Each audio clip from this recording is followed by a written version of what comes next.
Good morning students.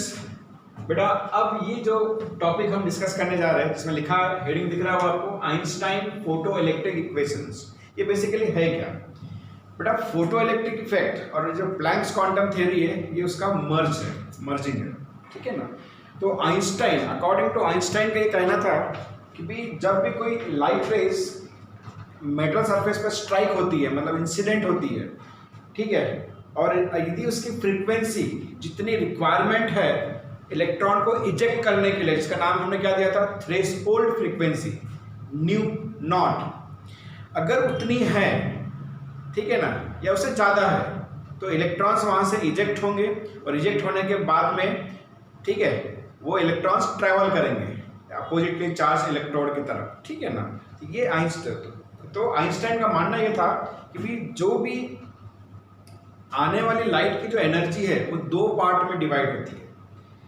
एक part use होता है इलेक्ट्रॉन को मेटल सरफेस से इजेक्ट बाहर निकालने के लिए, और बाकी बची हुई जो एनर्जी है वो यूज होती है उस इलेक्ट्रॉन के मूवमेंट में एज अ काइनेटिक एनर्जी, ठीक है। तो बहुत सिंपल तरीके से बताया उसने, ठीक है। उसी पॉइंट को हम यहाँ पे लिखने जा रहे हैं बेटा, ठीक है। और उसका भी इक्वेशन लिखते कैसा आता है, यहाँ पे लिखेंगे अकॉर्डिंग टू आइंस्टाइन, ठीक है, व्हेन अ फोटोन, ठीक है ना, लाइट के जो ये रहते हैं बंडल्स, उसको क्या बोलते हैं, photon. When photon strike on ठीक है ना, strike on metal surface,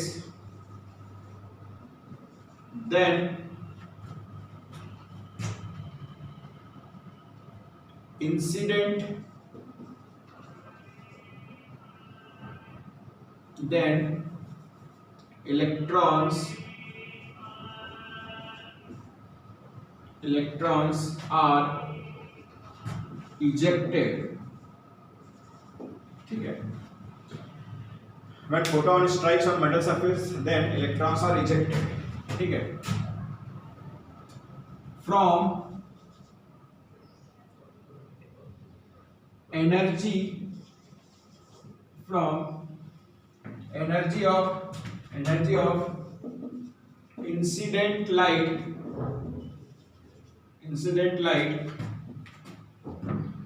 one part is used for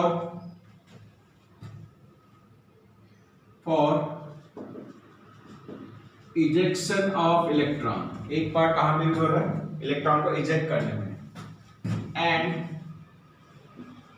other part is used for movement of electrons, ठीक है ना। तो बेटा जो इंसिडेंट लाइट की जो एनर्जी है, एनर्जी ऑफ इंसिडेंट लाइट, ठीक है ना, वन पार्ट यूज होता है फॉर इजेक्शन और अदर पार्ट यूज होता है for movement of the electrons. इस तरह से आइंस्टाइन का ये मानना था।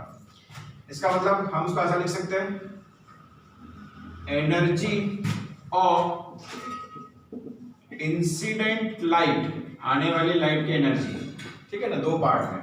तो इजेक्ट कर रहा है मतलब उतने एनर्जी के साथ में वो इलेक्ट्रॉन मेटल सरफेस से जुड़ा होगा बेटा, ठीक है ना। तो इसका मतलब उसे हम बोल सकते हैं बाइंडिंग एनर्जी।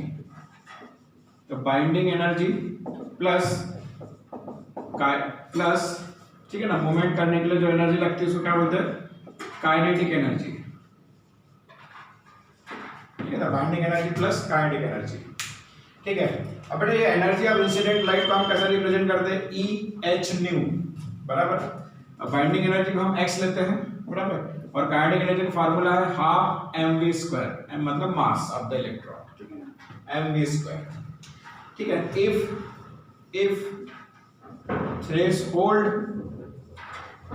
फ्रीक्वेंसी, मतलब इजेक्ट होने के लिए जो फ्रीक्वेंसी चाहिए, बी न्यू नॉट, अगर हमने थ्रेशोल्ड फ्रीक्वेंसी को न्यू नॉट माना,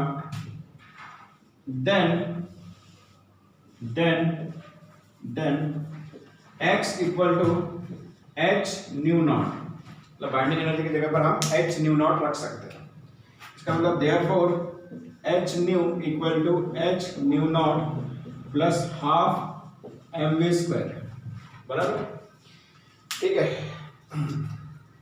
इसमें ये जो है where h nu naught is known as threshold, ठीक है ना, थ्रेशोल्ड एनर्जी, ठीक है ना, या फिर और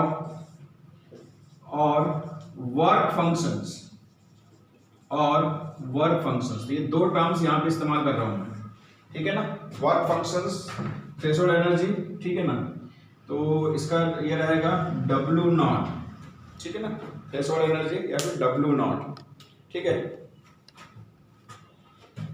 इसको हम E नॉट भी लिख सकते हैं, ठीक है, W नॉट या फिर E नॉट, ठीक है।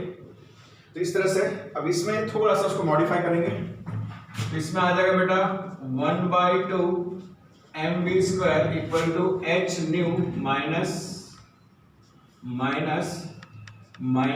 h न्यू नॉट, बेटा ये हो जाएगा half mv square equal to h common निकाल लीजिए, न्यू माइनस न्यू नॉट। तो इस तरह से ये जो इक्वेशन आया इसे ही कहा जाता है आइंस्टाइन फोटो इलेक्ट्रिक इक्वेशन, ठीक है। तो this equation is known as Einstein photo electric equations, ठीक है। चलो यहाँ पे कुछ कंफ्यूजन है बेटा, पहला पॉइंट, ठीक है ना। अब इसको डायग्राम के थ्रू अगर बताना चाहो, ठीक है, ये पूरी प्रोसेस डायग्राम के थ्रू, तो मान के चलो कि ये एक मेटल का सरफेस है, ठीक है ना, मैं यहाँ पे लिख देता मेटल सरफेस, ठीक है, बराबर है। अब यहाँ से इधर से लाइट आ रही है, ठीक है ना, ये जो लाइट आ रही है बेटा इसको हम h न्यू, ठीक है ना, इसको नाम दे देंगे इंसिडेंट लाइट, ठीक है। यहाँ से, ठीक है, इतना और फिर ये इलेक्ट्रॉन का मूवमेंट, बराबर। तो ये जो यहाँ का जो इलेक्ट्रॉन है, इस इलेक्ट्रॉन के ऊपर लाइट स्ट्राइक हुई, ठीक है ना, बराबर है। इसके पास उतनी फ्रीक्वेंसी थी जितनी रिक्वायरमेंट है, बराबर है, ठीक है ना। ये इलेक्ट्रॉन यहाँ से इजेक्ट हुआ, इजेक्ट होने के बाद में यहाँ से लेके यहाँ तक, ठीक है ना, ये रहेगा h न्यू नॉट, ठीक है ना, मतलब W0, ठीक है, वर्क फंक्शंस। और उसके बाद में यहाँ से लेके यहाँ तक ये रहेगा बेटा 1/2 mv स्क्वायर, मतलब इधर से आने वाली जो एनर्जी है दो पार्ट में डिवाइड होगी, ठीक है ना, एक उसको इजेक्ट करने के लिए, मेटल सरफेस से बाहर निकालने के लिए, और एक उसको मूवमेंट करने के लिए, ठीक है ना। तो इस तरह से हम उसको लिख सकते हैं, ठीक है। तो ये हो गया। अब इसमें सबसे इंपॉर्टेंट चीज, आने वाली लाइट की फ्रीक्वेंसी मतलब न्यू अगर ग्रेटर है न्यू नॉट से, तो उसके बाद में न्यू अगर स्मॉलर है न्यू नॉट से, तो ठीक है। तो दोनों ही केस में देखो बेटा, ठीक है।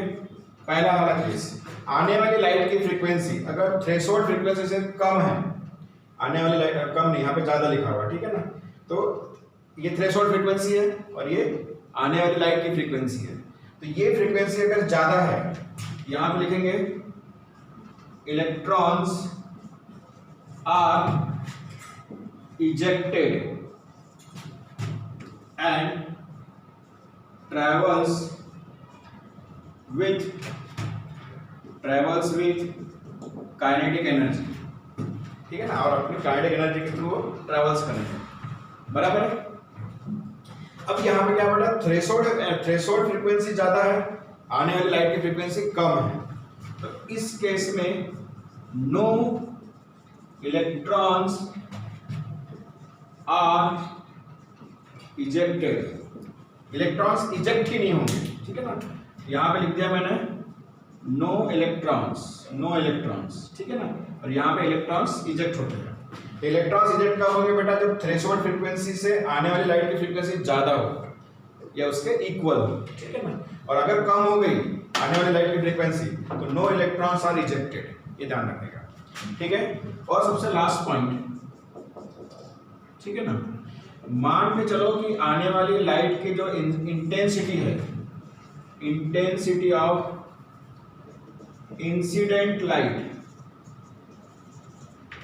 ठीक है ना, इंटेंसिटी ऑफ इंसिडेंट लाइट अगर मोर है, ठीक है ना, ज्यादा है, इंटेंसिटी ऑफ इंसिडेंट लाइट अगर ज्यादा है, ठीक है, तो इलेक्ट्रॉन्स तो इजेक्ट होंगे, साथ में उनका जो ट्रैवलिंग का जो पैटर्न रहेगा, मतलब ठीक है ना, वो भी स्पीड ये हो जाती है, इंक्रीज हो जाती है, ठीक है ना। जो पॉइंट हम डिस्कस कर रहे हैं यहाँ पे कि भी थ्रेशोल्ड फ्रीक्वेंसी और आने वाली लाइट की फ्रीक्वेंसी, ध्यान रखना, आने वाली लाइट की फ्रीक्वेंसी ज्यादा रहा तो इलेक्ट्रॉन इजेक्ट होता है, कम रहा तो नहीं होता है, ठीक है, वही पॉइंट मैंने यहाँ लिखा है। अब मैं यहाँ पे आपको बताने जा रहा हूँ इंटेंसिटी के बारे में। इंटेंसिटी मतलब ब्राइटनेस, ठीक है ना। तो इंटेंसिटी अगर ज्यादा है लाइट की तो समझ लेना इसमें number of ejected electrons increase हो जाएंगे, ठीक है। तो ये बात मैंने शायद कल लास्ट लेक्चर में भी बताई थी, ठीक है, जिसमें हमने फोटो इलेक्ट्रिक इफेक्ट वाला टॉपिक पढ़ा था, उसमें भी ये बात मैंने बताई थी कि आने लाइट की अगर इंटेंसिटी को हम इंक्रीज करते हैं, ब्राइटनेस को इंक्रीज करते हैं, तो number of ejected electrons increase होते हैं, ध्यान रखना, ठीक है ना। ये 3 पॉइंट्स। उसके अलावा इस बॉक्स में मैंने कुछ लिखा है जो आप लोगों के लिए इंपॉर्टेंट है। मैंने यहाँ पे लिखा है कि बेटी थ्रेशोल्ड फ्रीक्वेंसी मतलब, ठीक है ना, जो मिनिमम फ्रीक्वेंसी चाहिए इलेक्ट्रॉन को इजेक्ट करने के लिए, इसको हम न्यू नॉट बोलते हैं, is different for different metals, her metal के लिए अलग अलग रहेगी। तो यहाँ पे देखो ये W0 भी बोलते हैं उसको थ्रेशोल्ड फ्रीक्वेंसी को, ठीक है ना। इलेक्ट्रॉन वोल्ट उसका यूनिट है EV, E स्मॉल, B को कैपिटल लिखना पड़ता है। तो लिथियम के लिए कितना दिया है 2.42, सोडियम के लिए 2.3, पोटेशियम के लिए 2.25, सीजियम के लिए 2.14, मैग्नीशियम के लिए 3.7। देखो इसकी फ्रीक्वेंसी ज्यादा हो गई। ये सब कैसा बेटा, ये पूरे के पूरे ग्रुप 1 अल्कली मेटल्स है, ठीक है ना। ये अल्कलाइन अर्थ है तो बहुत ज्यादा है 3.7, ठीक है ना। ये तो डी ब्लॉक के मेटल्स है, कॉपर 4.8, सिल्वर 4.3। आपको मालूम सबसे बेस्ट जो होता है वो अल्कली मेटल्स होते हैं, ठीक है ना, इलेक्ट्रॉन को इजेक्ट करने की प्रोसेस में, ठीक है। तो इस तरह से था बेटा ये आइंस्टाइन फोटो इलेक्ट्रिक इक्वेशंस, बिल्कुल ध्यान में रखिएगा। हाफ mv² इक्वल टू ये मास ऑफ द इलेक्ट्रॉन, ये वेलोसिटी, ये h मतलब प्लैंक्स कांस्टेंट, ये आने वाले लाइट की फ्रीक्वेंसी और ये थ्रेशोल्ड फ्रीक्वेंसी, बहुत इजी है, ठीक है ना। तो इस तरह से आइंस्टाइन फोटो इलेक्ट्रिक इक्वेशन यहाँ पे हम कंप्लीट करते हैं, ठीक है। Thank you.